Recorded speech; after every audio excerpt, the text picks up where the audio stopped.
Hey guys, back again. This is going to be a little different. I haven't reviewed Airbrush in quite some time, but I wanted to share a product with you that I just recently got. I had ordered this from Chicago Airbrush Supply.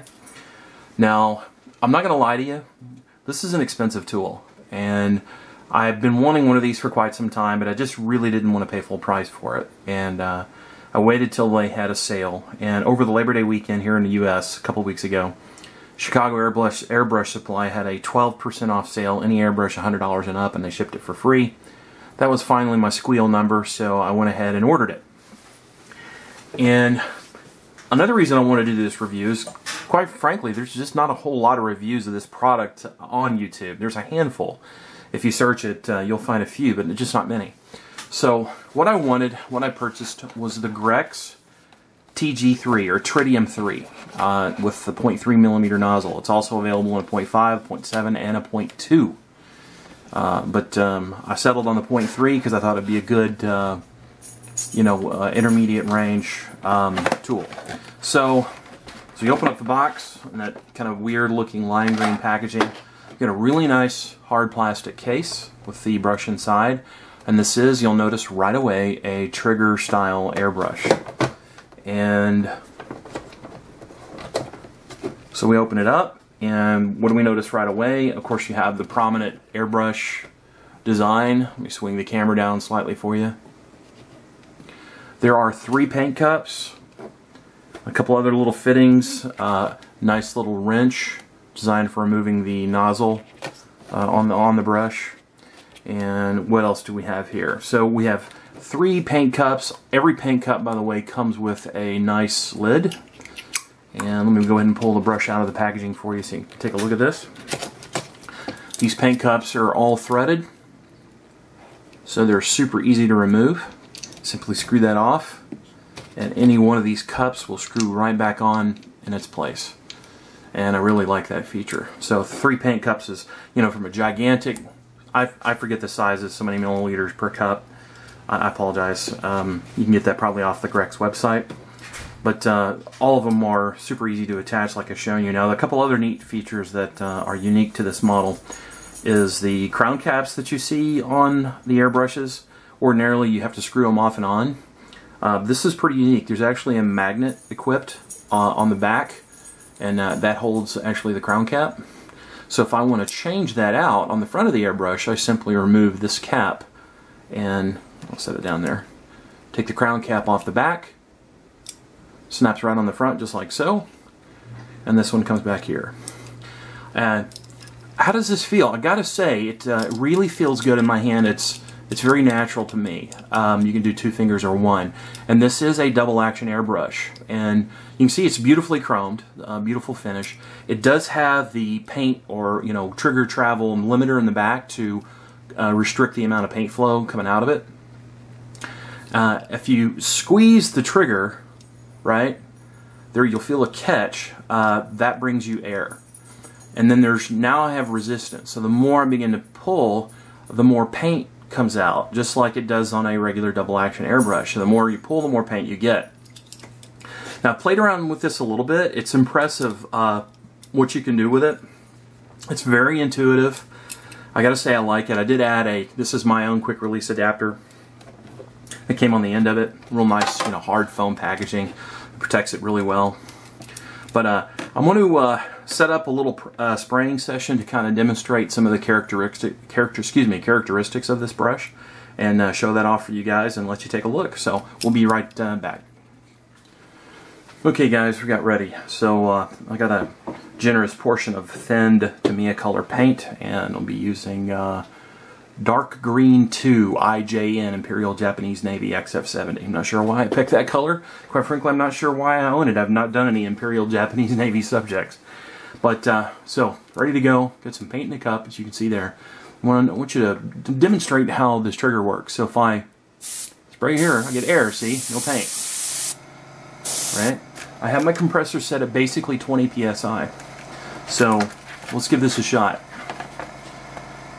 So I'm just going to depress the trigger lightly.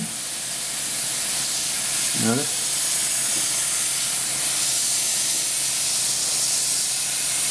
You get a pretty thin line, and this is without the crown cap. And then if I squeeze the trigger more, gradually get more paint as I pull back. You can see it'll trigger all the way back. It'll throw out quite a bit of paint if you need to do some coverage. And that's with a 0.3 millimeter nozzle and needle. And let's see what we can do fine detail wise. Just barely holding the trigger. That's hairline. Really, really intuitive, guys. Really easy to control. I need a little more. You can do camo patterns with this thing. Just barely touching the trigger. It's capable of really good detail, and as you can see, nice coverage. You need to hose the paint out. Really pretty impressed with it. So if you needed to get in there and do some modeling camo, you know, in a Luftwaffe fighter, no problem. Do the little swatches without any difficulty. And even vary them in intensity and shape.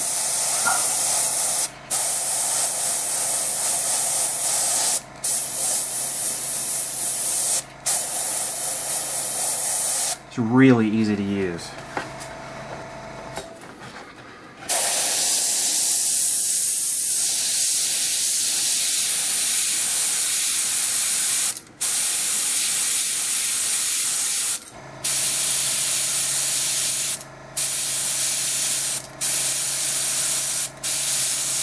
There's my name. Pretty poorly done, I might add. I'm pretty impressed. Just barely pulling down on that trigger, you can see that nice thin line. You can probably get even thinner with the crown cap on. Get it just a little closer to the paper. Really easy to manipulate. I think that's what impresses me the most about this brush. And the trigger and handle feel, it's actually very, very non-fatiguing. So if you needed to do a longer painting session, it'd be really easy to do. It's also very easy to take down. I'll show you how that works pretty briefly too. So from large coverage areas to fine detail, this Grex airbrush is capable of doing it. And I'm just going to show you briefly how it tears down, and I'll be right back. I just need to empty the paint out. See ya. Okay, so here we are in the last stage of this review. This brush tears down pretty much just like any other traditional double action airbrush. To get to the needle, you unscrew the cap back here, revealing the needle chuck. You simply unscrew the needle chuck, pull down on the trigger, and very carefully remove the needle. And since I've got the needle out, I'm going to clean it a little better. So get to it a little better. I've been using this Tamiya airbrush cleaner. It's pretty nasty stuff, but it seems to work quite well. I'm just going to clean off that residual paint using a cotton bud.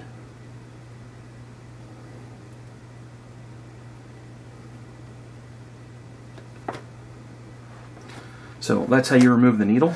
I'm not going to pull the chuck out. Paint cup, of course, is easy. Just unscrews from here.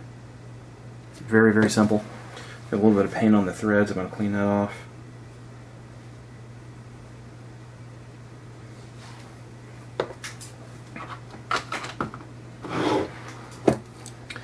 And then these caps, these nozzle caps, are actually magnetic. They pop right on and off. You don't have to screw that out.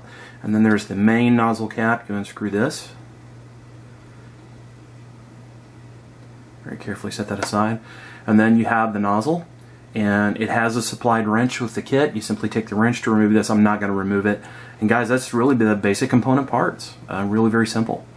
And that's pretty much all there is to it. I'm just going to very carefully put this back on. Reattach my nozzle cap. Reinsert my needle. carefully goes right in. Retighten my needle chuck. Put the back piece back on. And I do want to say in closing, do I like the airbrush? Yeah, I love it. It may become my new favorite airbrush. I'm actually considering getting the 0.5mm conversion set for it, for doing like big tank bodies, or maybe a car body, if I want to do base coats and that sort of thing. I find the trigger design, like I said before, non-fatiguing and easy to use. I like that. That's a plus. It's got a good weight, but the way they designed the handle, it's easy to hold, and the weight is evenly distributed in the handle. I may have mentioned this, but all the cups come with, the paint cups come with these really nice metal lids to keep you from spilling paint everywhere, and they're good friction fit. It's not going to come off. So, but that's it. Hope you guys enjoyed the review. I am certainly no expert airbrusher, but I wanted to share this with the group and with the community at large. So I hope you enjoyed the review, and I definitely recommend this product. It's, like I said, it's not for everybody. It's expensive, but certainly a quality good. Well, take care, guys. Everyone have a good day. Bye-bye.